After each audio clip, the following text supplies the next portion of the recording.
Hey, my reactors, happy Monday, y'all. So I'm gonna read chapters 34 through 36. They short chapters. So chapter 34 say, when you first moved in, you told me you could handle the rent. Fur, girl, can you talk? Lisa asked over the phone. As she drove, Fur looked at the phone like it was a science project because she hadn't spoke to her in days. When she came home at night, Lisa was in her room asleep. And when she got up in the morning, Lisa was at work. It was obvious that she was avoiding her.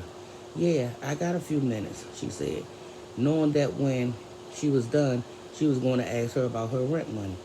I ain't talking to Courtney and Lady no more. I mean it this time. Fur rolled her eyes as she continued down the highway.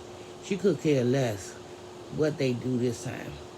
How about they told the people on my job that when I was on medical leave this past summer, I was actually on vacation.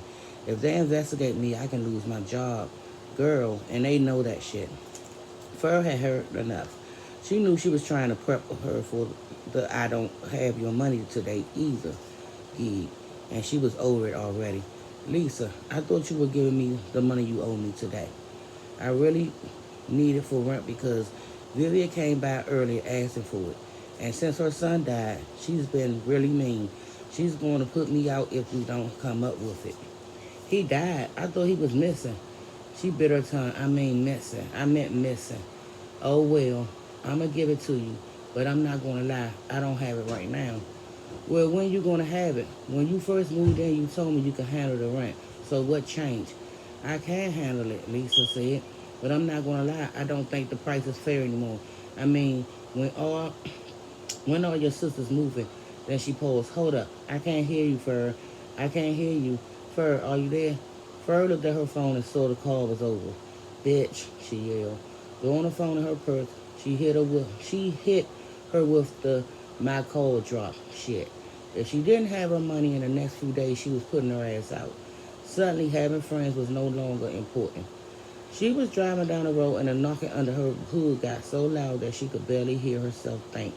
Her skin was inflamed and she decided to pull over and do whatever she had to do. But when her phone rang, she hoped it was ready so she could get some cash from him to fix her car. Lately she was she, lately she only reached out when she needed something and she knew was going he was growing tired. When she answered the phone, instead of it being rang, she heard, "You have a collect call from Usher Cotton from the federal penitentiary." She hadn't spoke to her father since she passed out in the gym because she felt she was on the verge of telling him her mother's secret. Lately, Usher name reminded her that she wasn't who she thought she was. Farrah wondered if reaching out to her real father was a good idea after all. She was having a serious identity crisis and didn't know which way to turn. She signed and knew the time has come for her to stop avoiding him. Besides, all he did was love her. So she pressed 5 and accepted the call. Hi, Daddy. Fur, where have you been? I've been worried sick about you. Upshur sounded different these days and she wondered why. I've been around, Daddy. Sorry I haven't spoken to you in a while. Are they treating you okay in there? The best they can, considering, he chuckled. But how are you managing your illness? When they told me you were in the hospital again, I almost lost it in here. The worst part about being in this fucking jail is not being there for your family. Never get caught up in no stupid shit. Do what's right. I'm fine, Daddy, and I want you to stop worrying about me. I am growing up and practically taking care of Mia and Chloe. Your grandmother told me you were doing something dangerous to get better, and that your mind is wrapped up and confused. Damn, did my funky ass grandma put an ad in the paper? Daddy, I gotta go. Fur, please, I never got a chance to tell you this, but I'm sorry for what me and your mother put you kids through. We were young and inexperienced, and I had no business raising children. It was our biggest mistake. So you wish I wasn't born? Never said that. I said I love you dearly, but if I coulda had you when I was ready, I doubt Shada would have done time in jail, and that you would be so confused that you think you had to hurt people to survive. You're older now, and I'm afraid you might be stuck in your ways. Bronny was wrong for what she made you kids do, and now you're actually drinking people's. Never got. Daddy never over the phone. That's chapter 34. I'm going to 35. Chapter 35. You don't have to talk my head off, baby boy, Chloe. Chloe was in her room along with Amiko Glasser, who she met in the game room at the movie theater earlier that night. When she pulled up on Amiko earlier, while he was playing video games as he waited for the movie to start, she knew that he was the one. Amiko was so was so Amiko was so entranced by her small waist and thick ass that he ended his game and fell under her spell. Amiko was bored with his sister and wasn't interested in a chick fight anyway. So when Chloe put her sex appeal on blast, he rolled out with her in the hopes of getting some sex. I ain't gonna say that word. This shit fly, Amiko said, looking around for her apartment as they walked through the front door. Audio was with them. Audio was with them, and she told Amiko that he was her brother. As planned, nobody was home, so it would be easier to see her plan through. You live here with your peoples? Yeah, Audio snapped angry. He wanted to fuck. Who you think we live with? Amigo looked at him and shook his head. On the way over, Audio seemed down to earth, but now that the three of them were alone, he was acting differently. Well, I love this joint, he rubbed his hand together. This shit is like that. Come with me, Chloe said, grabbing his hand and leading him to the room she shared with her sister Mia. Audio followed. My room back here. When Amico looked around the room and smiled, Chloe gave Audio a menacing grin. They had him alone. He walked over to the large window and moved the curtain so he could look out of it. You can see the entire city. It ain't like the view is like that, Audio said. We still in the projects.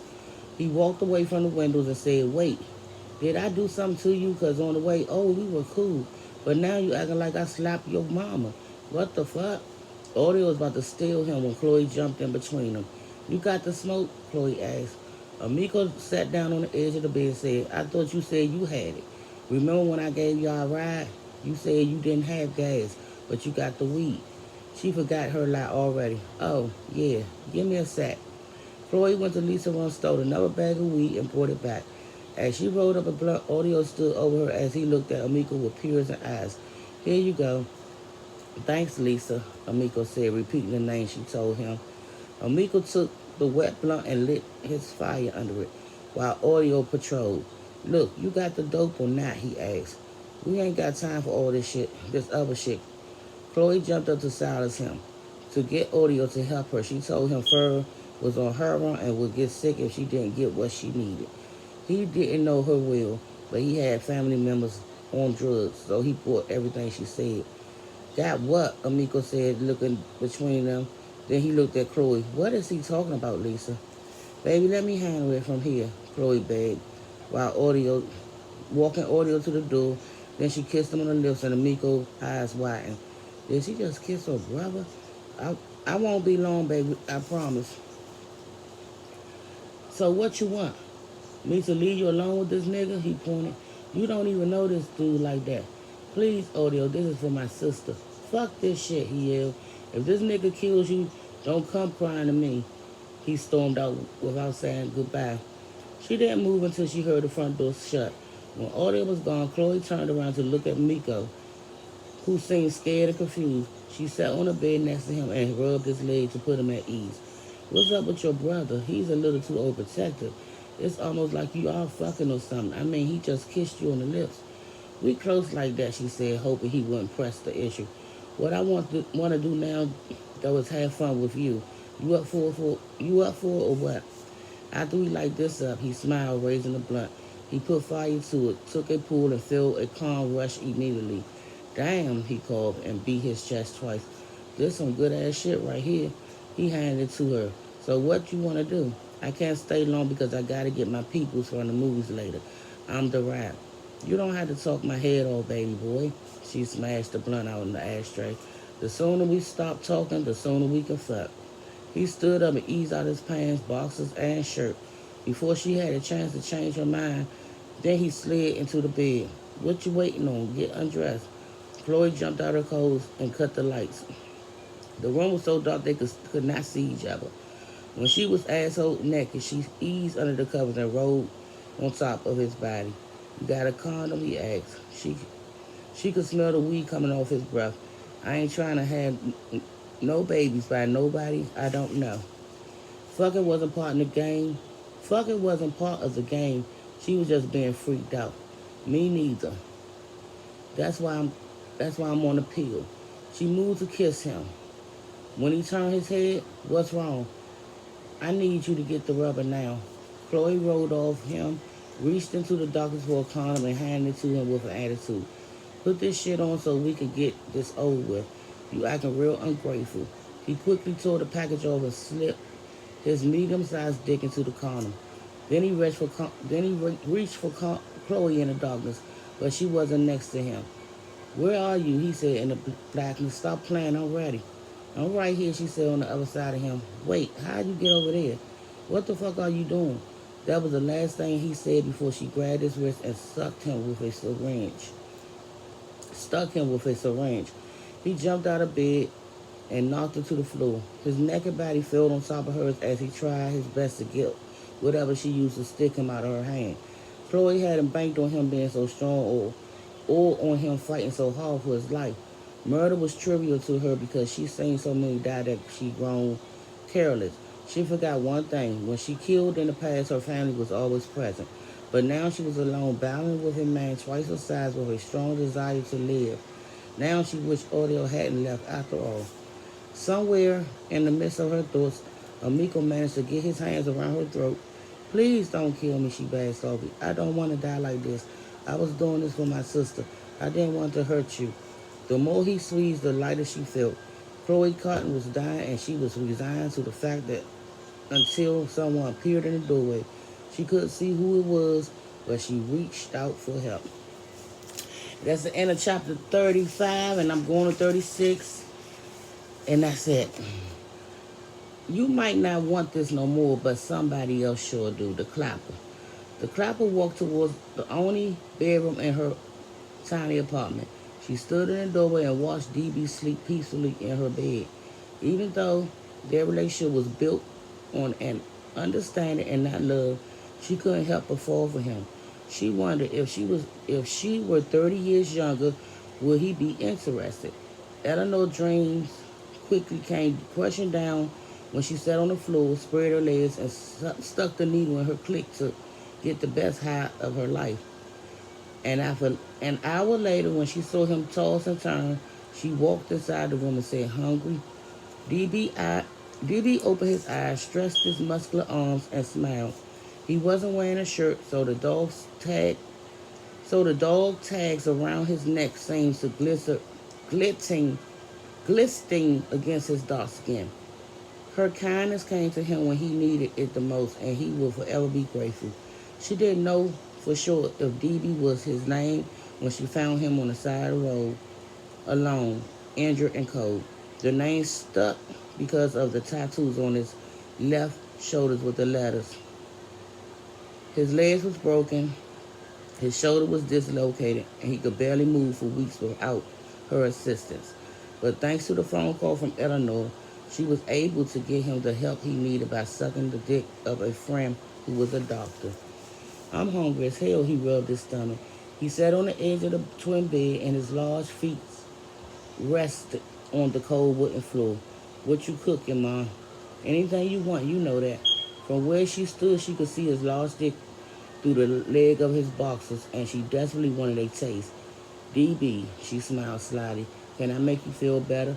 Like I did when you couldn't move? She licked her lips.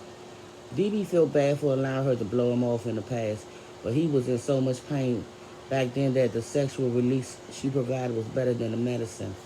But now, with a clear mind and heart, things were different. He saw desperation in her eyes, and he didn't want to use her any more than he already had. Eleanor, let's not do that. I respect you and don't want to do it again. Disappointment washed over her. Okay, trying to skip the subject. To clear the tension, she said, do you remember anything yet about who you are and where you from? His head dropped. He said, I'm getting some memory back, not all. He was careful about what he revealed to the stranger. When the Clapper heard a knock at the door, she quickly rushed to answer it. When she opened it, Willie Gray, the man who stole her heart and never gave it back, was looking at her. Instead of saying hello, the first thing he asked was, how's he doing? She said, She signed and said, he's fine, Willie. She wished he stopped expressing an interest in her new friend. I'm about to cook him something to eat. So what you want? He walked in and she closed the door. When you going to tell me where you found that boy from? I told you he was one of my customers. She rested her fist on her hips. Why do you keep asking about him anyway? I never saw you this much before. Eleanor, that boy ain't hardly pay you no money to see your old ass butt cheeks flap together. She frowned and said, well, it's true. You might not want this no more, but somebody else sure do. She paused. Like I said, he was my customer until he hurt himself and ended up at my house. The more he didn't believe her, the harder she pressed the issue. Originally, her lie was born to make him jealous, but now she continues to save face. From the living room, he looked at the man who didn't know he was watching. I don't know about all this, but I do know one thing, Eleanor. He smiled slyly. That young man's going to come in handy. I'm sure of it. So that's the end of chapter 37. And I'll come back tomorrow with chapter 30. The end of chapter 36. And I'll come back tomorrow with 37. And it say, if you don't want nobody else to get hurt, you better leave me out of this shit, Slade. Bye, my reactors.